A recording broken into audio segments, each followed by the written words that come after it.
Hey everybody, it's Miss Berry. In this video today, we're going over section 7.5, which covers graphs of other trig functions. We're just looking at the graphs of our 6 trig functions here, our 6 basic trig functions. We've got sine, cosine, and tangent along the top. And then down here, we've got our reciprocal functions, cosecant, secant, and cotangent. You can see that sine and cosine look really similar. Tangent and cotangent look similar. And then cosecant and secant look similar. So I'm just going to really briefly look at each one of these along with its, pair that it sort of resembles, and then I'll talk about their differences. So let's start with sine and cosine. Both look really similar. We've got this wave pattern. Sine and cosine are called periodic functions. That means that they go through a certain period, a certain cycle, and then they repeat themselves. You can see the difference here is that sine starts at 0. It starts with the origin and goes up. It's increasing. And then as opposed to cosine, which starts up here at the value of 1, the y value of 1, and it's decreasing. All right, so sine goes through the origin, cosine goes through that point, 0, 1. All right, then we're looking at tangent and cotangent. Tangent and cotangent have these asymptotes in between each one of their cycles. So it has an asymptote that goes through here. That means the function gets really, really close to that line, that vertical line, but it doesn't actually touch it. You can see there's an asymptote there where I just drew one, and then there's also one here. So there's an asymptote in between each one of those little patterns, the little stamps. And then you can see tangent is, if we're looking at the origin, it's going through the origin and then it's increasing. If we're looking down here at cotangent, it is not going through the origin. You can see actually that's an asymptote that goes through the origin. Okay, so, and also you can see it's just kind of, the stamp is kind of flipped. So this one is rising from left to right. This one is falling or decreasing from left to right. And then lastly, we have cosecant and secant. This one, again, the shape of the graphs are very similar, but you can see that secant here is going through the coordinate 0, 1, whereas cosecant's over here going through pi over 2, 1. So it's just shifted a little bit. A couple of things that we need to talk about before we look at any examples. There's two things. First, we have this formula for a basic trig function. You're definitely going to want to have this either memorized or written on your little formula sheet. So this is a basic trig function. It's f of x equals capital A times whatever the trig function is. Trig might be replaced by sine, cosine, tangent, cosecant, secant, or cotangent. So here the word trig will get replaced by one of those 6 trig functions. So sine, cosine, tangent, and so on. All right, so that's what that green trig gets replaced with. Sorry, trying to scoot this up a little bit. All right, so capital A times whatever the trig function is of bx minus c, and then on the outside we have a plus d. And just a heads up, a lot of times Hawks likes to put that vertical shift in the front, so you might see it written in the following way on Hawks. It'll be like a d plus a times the trig function of bx minus c. All right, so a couple things that I need to tell you about these letters, capital A, B, C, and D. So A represents the amplitude of the function. So that's the distance between the highest point and the lowest point on the graph. Or excuse me, it's half of the distance between the highest point and the lowest point on the graph. The amplitude, here's the formula for the amplitude. So the amplitude of a function is just the absolute value of whatever A is. Amplitude represents a distance, and therefore it is positive. That's why we put it in the absolute values. So distance is always positive. The phase shift, which is the same thing as a horizontal shift. All right, so same thing as horizontal shift. is C over B. So C over B, not negative C over B, positive C over B. All right, and then lastly, we have this D, which represents the vertical shift. So the vertical shift is just D. Okay. Also, we have the period.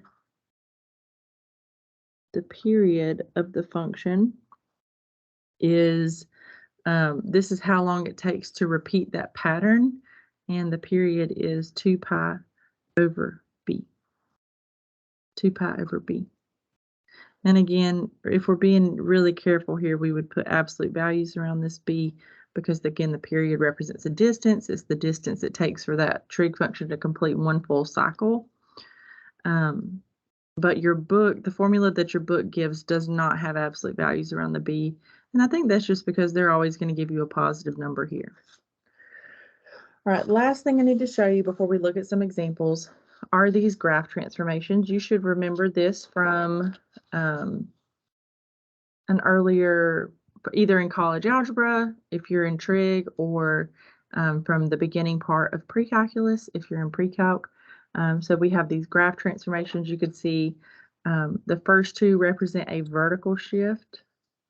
It's just going to help you on the homework questions if you can recall these formulas. So those first two represent a vertical shift, either up or down. Here we have a horizontal shift. So if you're adding a number on the inside, it's going to shift it left. If you're subtracting a number on the inside, it's going to shift it right. So this is our horizontal shifts. Then we have reflections. If the negative's on the outside, it's going to reflect across the x-axis. If the negative is attached to the x, which I don't think it will be on your examples on Hawks, but if you had a negative attached to the x, it would reflect it across the y-axis. And then we've got our vertical stretches and compressions. So if we're multiplying by a whole number on the outside, that's going to stretch it vertically. Again, that would affect the amplitude of the function, which is, again, half the distance between the highest and the lowest point on the graph. And then we've got our horizontal stretches and compressions here, which is where we're multiplying the variable x by a number, either a whole number or a fraction. All right, so let's take a look at our first example, and we'll see how we're going to combine all of this information. All right, so I don't know why we're starting off with number 2 here. I'm wondering if I'm up here. It is. Sorry. Graph the following function: y equals 1 plus 3 times cotangent of x. Part A says identify the shape of the more basic function that has been shifted, reflected, stretched, or compressed. All right, so we're looking at the trig function cotangent. So you're going to flip back over and look at, say, okay, which one, what was the shape of cotangent? We said it was this little sort of squiggle or like little snakes. And then it was supposed to be falling from left to right. All right, so let's look at our options here. You can see there's cotangent right there.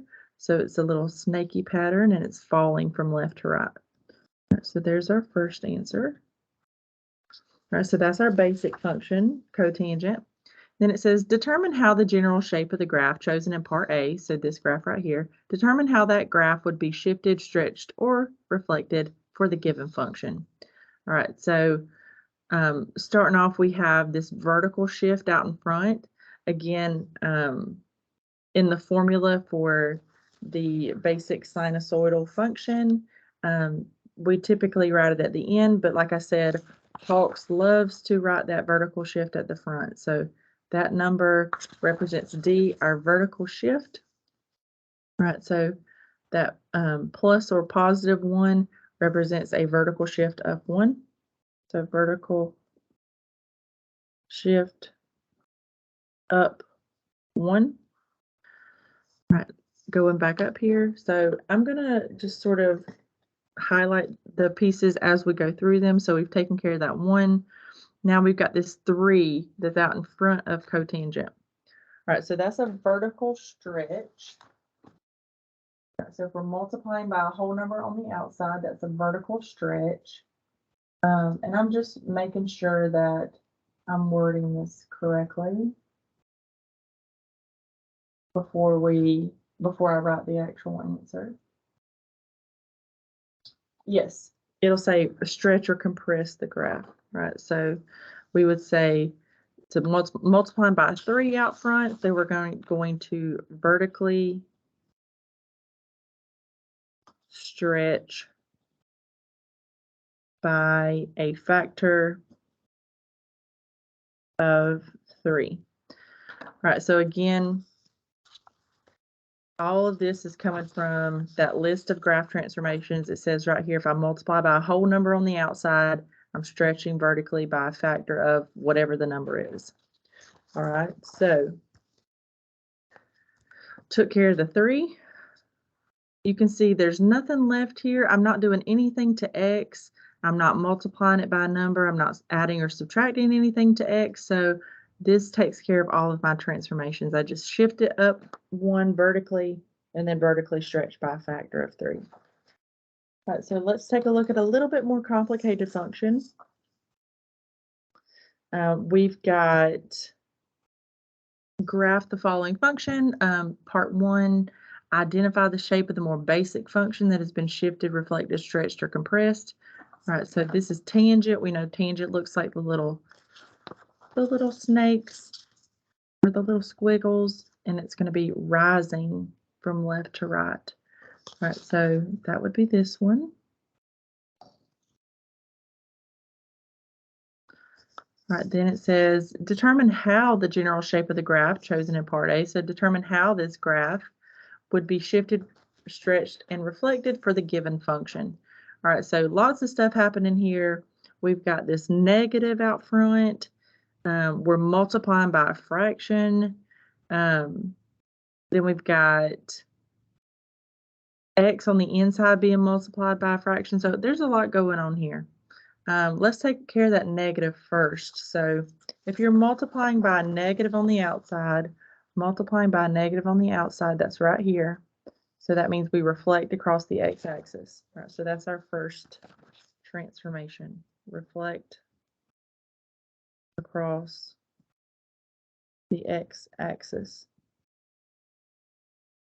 All right, so we've taken care of the negative. Now we're going to take care of that 5/2 being multiplied out front. All right, so if we're multiplying by a fraction out front, that's going to compress it vertically by a factor of 5/2. All right, so compress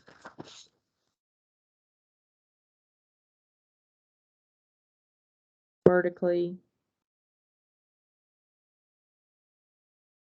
by 5/2.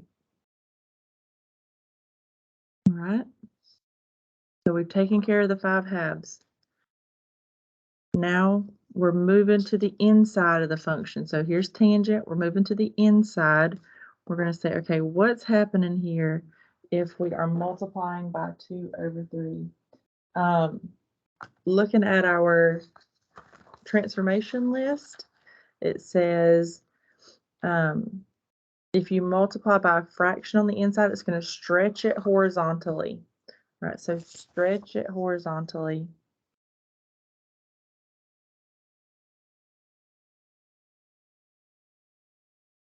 By 2/3. All right. And then we have nothing left on the inside.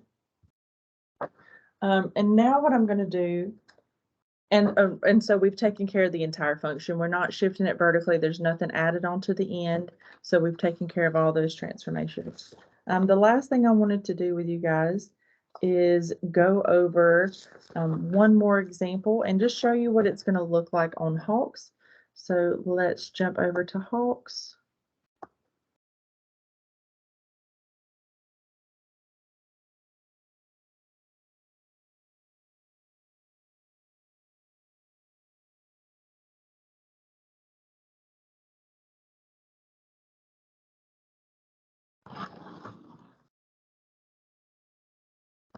Of course, I've typed in the, there we go. sign in, and I just want to go through an example with you guys and show you what it's going to look like on Hawks. All right, let's see here and locate it. There we go.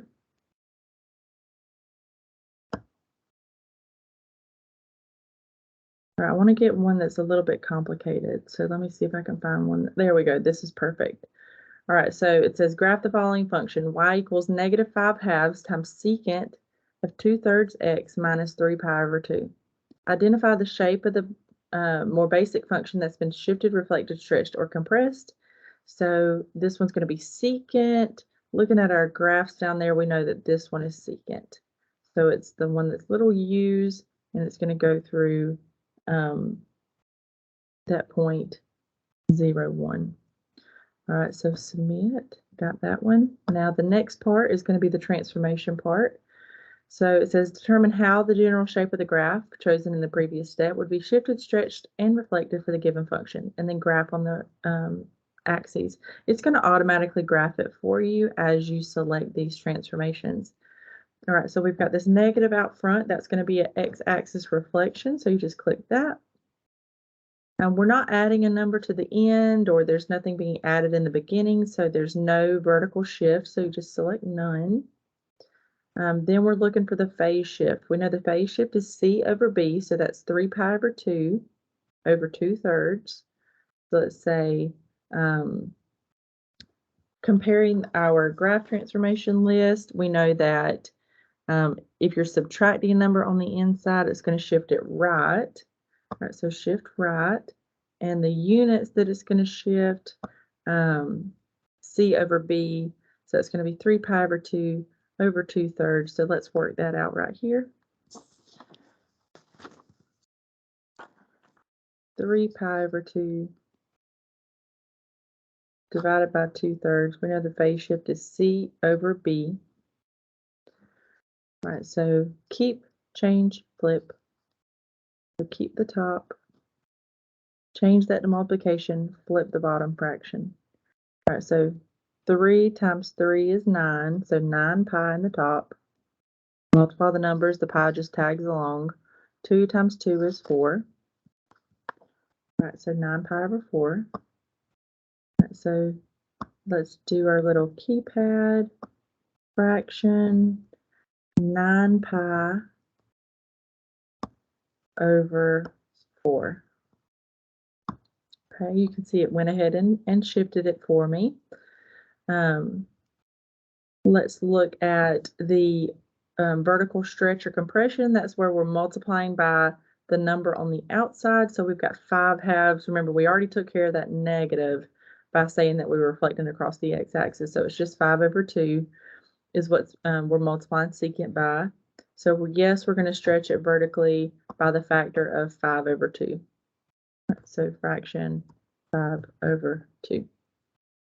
And then our last one, stretch or compress the graph horizontally. Yes, we are doing that because we're multiplying x by a number. All right, so we go down here and select yes, and then it's going to say to find the period, divide 2 pi by, and remember I told you guys when we started this video that when we're finding the period, which is how long it takes for the pattern to repeat itself, it's 2 pi divided by b.